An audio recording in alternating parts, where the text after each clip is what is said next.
मेरे योगी जी, मेरे मोदी जी, अगर सुनने हो तो मुझे राधे दिलवा दीजिए।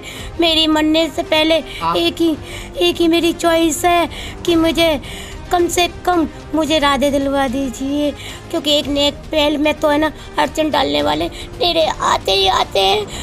परंतु कोई बात नहीं, मैं अपना मरने को भी तैयार हूँ। जब तक मेरा सांस है, जब तक मैं राधे के लिए लड़ूंगी। नहीं, मैंने कोई गलत काम नहीं किया, मैंने एक इंसानियत के नाते काम किया। भगवान जानता है मुझे, भगवान मेरे साथ होगा, और जो मेरे साथ अन्याय कर रहा है उसे भी भगवान देखेगा, और मेरे साथ भी भगवान है। जैसे ही राधे को रंजना अग्रवाल से अलग किया गया, रंजना अग्रवाल उसी दिन से बच्चे को वापस लाने की जद्दोजहद में लगी रही, मगर उसके बाद में भागदौड़ के चलते रंजना अग्रवाल की तबीयत बेहद ख़राब हो चुकी है। इस वक्त वो बिस्तर में है, और जैसे ही हमें पता चला, हम बुलंदशहर से कस्बा खुर्जा में इस वक्त मौजूद हैं उनके मकान के अंदर, और हम आपको दिखाएंगे भी रंजना अग्रवाल और उनसे बातचीत भी कराएंगे कि किस तरीके से इनके इस वक्त हालात हैं। हाँ, तबीयत कैसी है? थोड़ा सा बात कर लें। तबीयत कैसी है? तबीयत सही नहीं है भैया जी मेरी। अभी ठीक नहीं, तबीयत सही नहीं है मेरी। जी, क्या बता रहे हैं डॉक्टर? डॉक्टर ने सांस उखड़ रहा है, बहुत हालत ख़राब है, कुछ समझ में नहीं आ रही। जब तक मेरी राधे, उससे इतना प्रेम हो गया, उससे मैंने इतना प्यार हो गया उसे, राधे को भूल नहीं पा रही हूँ मैं।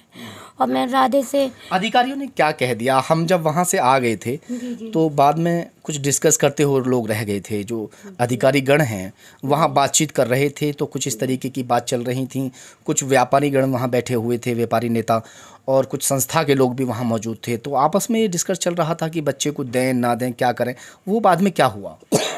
अभी उन्होंने ना कोई जवाब नहीं दे रहे वो मुझे, और ना मुझे ये जब से बच्चा 2 तारीख से लिया, ना दिखाया मुझे, ना पता कि इन्होंने बता रहे कहाँ है, कैसे है बच्चा।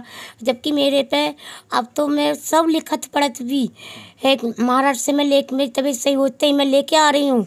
50 जने के एफिडेविट देने को तैयार है, वहाँ से फ़ोन आ रहे हैं महाराष्ट्र से। रंजना क्यों नहीं गए अभी तक वहाँ महाराष्ट्र? आपको जाना चाहिए था। मेरी तबीयत ज़्यादा ख़राब है। अच्छा। मेरे को उठा नहीं जा रहा।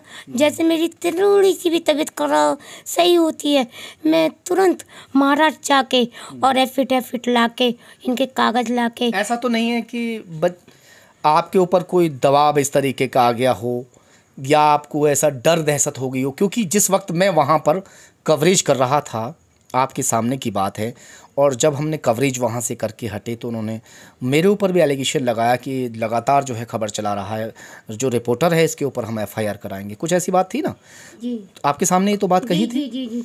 तो ऐसा तो नहीं कि आपके ऊपर भी कोई ऐसा दबाव आ गया हो और कुछ ऐसी बात हो? हाँ, मुझसे भी कहा इस बच्चे को छोड़ दो, मैं तुम्हें मतलब मांगो और तुम्हें भी जेल भेज देंगे तुम्हें। अरे क्यों किन्नर विन्नरों के लिए आज तक दुनिया ने नहीं करा, तुम क्यों कर रही हो, क्यों दिक्कत है? बोले मत करो किन्नर विन्नरों के लिए। नहीं, मैंने जिस औरत ने अपने गहने बेच के किन्नर आश्रम की नींव रखी हो, और जिसका आश्रम में पहला बच्चा आया हो, और वो कैसे छोड़ दे, मरते मरते तक भी नहीं छोड़ूंगी। क्यों? क्योंकि एक नेक पहल में तो है ना अड़चन डालने वाले मेरे आते ही आते हैं। परंतु कोई बात नहीं, मैं अपना मरने को भी तैयार हूँ। जब तक मेरा सांस है, जब तक मैं राधे के लिए लड़ूंगी। एक राधे के लिए नहीं, हजारों राधे के लिए लड़ूंगी, पर मुझे राधे चाहिए। मुझे मेरे योगी जी, मेरे मोदी जी, अगर सुनने हो तो मुझे राधे दिलवा दीजिए। मेरी मरने से पहले एक ही मेरी चॉइस है कि मुझे कम से कम मुझे राधे दिलवा दीजिए। और वरना ये कहते हैं लोग कि कह रहे थे कि नहीं तो मानव तस्करी में घुसेड़ देंगे। मैं कहती हूँ मुझे सजा करवा दीजिए, मुझे सजा दिलवा दीजिए, तो कम से कम माँ तो मुझसे पूछी जाएगी कि बता जलनानी तेरी क्या चॉइस है। तो मैं एक चॉइस कहूँगी कि मेरी चॉइस कि मुझे मरते मरते मुझे राधे दिलवा दीजिए। कम से कम एक पहला किन्नर आश्रम में बच्ची राधे को लाने का एक तरीका है आपसे, जैसे महाराष्ट्र में जो आश्रम है जहाँ से आप बच्चे को लेकर आए थे, वहाँ वाले लोग जो कह रहे हैं आपसे कि आप आ जाइए, और वो एफिडेविट देने के लिए तैयार हैं, तो वहाँ से जो आपके डॉक्यूमेंट हैं वो आप पूरे करवा लीजिए। वहाँ से आप जैसे ही लेकर आएंगे, बच्चा एक आश्रम का है, जो राधे है वो आश्रम को लिए लाए थे ना आप? बिल्कुल बिल्कुल बिल्कुल। एक आश्रम से बच्चा आश्रम के लिए दिया गया, जी मगर उस बच्चे को बाल कल्याण समिति वाले लोगों ने लेकर ये उनसे कहा कि आपने बच्चा जो अडॉप्ट किया है वो बिना डॉक्यूमेंट्री पूरी करे आपने बच्चा अडॉप्ट कर लिया, मगर इन्होंने बच्चा वो गोद नहीं लिया। सवाल यहाँ खड़ा होता है, जब बच्चा गोद ही नहीं लिया गया सिर्फ आश्रम में रखने के लिए, और जब किन्नर आश्रम के लिए आश्रम से बच्चा दिया गया था, मगर जैसे ही वीडियो वायरल हुई इन लोगों ने उस बच्चे को धोखे के साथ इनसे छीना। पहले इनको बुलाया जाता है कि आपने बहुत अच्छा काम किया है, बहुत अच्छा काम करने का हम आपको इनाम देंगे, और जैसे ही ये लोग खुशी खुशी वहाँ पहुँचते हैं कि भाई हम अच्छा काम कर रहे हैं, लोग हमारी तारीफ़ करते नज़र आ रहे हैं। कप्तान साहब ने भी बच्चों को आशीर्वाद दिया था बुलाकर, और भी कई सारे जो है लोग यहाँ पहुँचे थे। कुछ बच्चे को आशीर्वाद दे रहे थे तो कुछ बच्चे से आशीर्वाद ले भी रहे थे, मगर जैसे ही बच्चा इनसे छीना गया उसके बाद में जो लोग हैं उनको अब तक सिर्फ निराशा हाथ लग रही है। इनको भी निराशा हाथ लग रही है क्योंकि बच्चा इनको नहीं मिल पा रहा है। हर वो संभव कोशिश इन्होंने की है कि बच्चा इन्हें मिल जाए, बावजूद उसके बच्चा दूर दूर तक भी अभी इन्हें न बच्चे से मिलाया गया है, न बच्चा इनको मिला है। अब बहन जी आपसे ये हम कहना चाहेंगे, बस थोड़ी सी और हम आपसे बात करेंगे, है ना? कर सकते हैं ना बात, तो कोई ज़्यादा। तो ये बच्चे को जिस तरीके से आपको लाने का प्रोसीजर है, आप वहाँ से डॉक्यूमेंट आप पूरे करके तुरंत लाने की कोशिश करें। अपनी सबसे पहले तबीयत सुधारें, तबीयत ठीक करें। मैं तुरंत लेके आती हूँ, जैसे ही मेरी तबीयत सही होती है 2-3 दिन में ही मैं तुरंत लेके आती हूँ।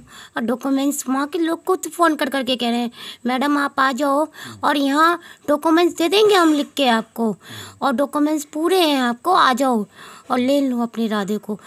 सब लोग ये कह रहे हैं मरते दम तक भी अपनी राधे को मत छोड़ना, क्योंकि ऐसा कोई दहशत तो नहीं है आपको, कोई डर तो नहीं है, पीछे तो नहीं हटोगे? नहीं नहीं, पीछे तो बिल्कुल मतलब ही नहीं है।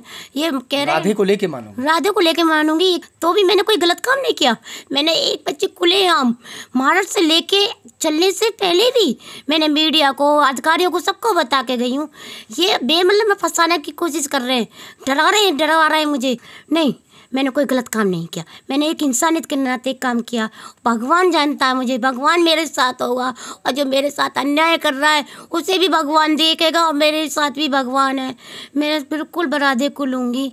मैं अच्छा, एक बात और आपसे पूछना चाहेंगे कि इस तरीके से बहुत सारे लोग आपके पास आए हैं, राजनीतिक के लोग भी आ रहे हैं, उन्होंने कोशिश की थोड़ी बहुत बच्चे लाने की, जैसे वो लोग भी गए थे आपके साथ में और भी? हाँ जी, उन्होंने बिल्कुल कोशिश कर रहे हैं वो कि राधे मिल जाए, और वो सराहना भी सब काम कर कह रहे हैं बहुत अच्छा है। सब लग रहे हैं मेरे साथ कि राधे को हम लेके रहेंगे, सभी साथ हैं मेरे। चलिए, फ़िलहाल रंजना जी की तबीयत जो है वो ज़्यादा ख़राब है। यहाँ आप देख सकते हैं कि इस तरीके से मशीन वगैरह लगी हुई है और ट्रीटमेंट जो है वो चल भी रहा है, और जैसे ही तबीयत ठीक होती है 1-2 दिन में, और रंजना जी यहाँ से जाएंगी महाराष्ट्र के लिए। महाराष्ट्र से जो भी डॉक्यूमेंट्री है वो पूरी करवा के वहाँ से लेकर आएंगी और समिति वाले लोगों को ला के देंगी, और उन्हें बच्चा हर कीमत पर वापस करना होगा। सहयोगी मोहित लोधी के साथ ज़हीर खान, खबर तहकीकात, बुलंदशहर।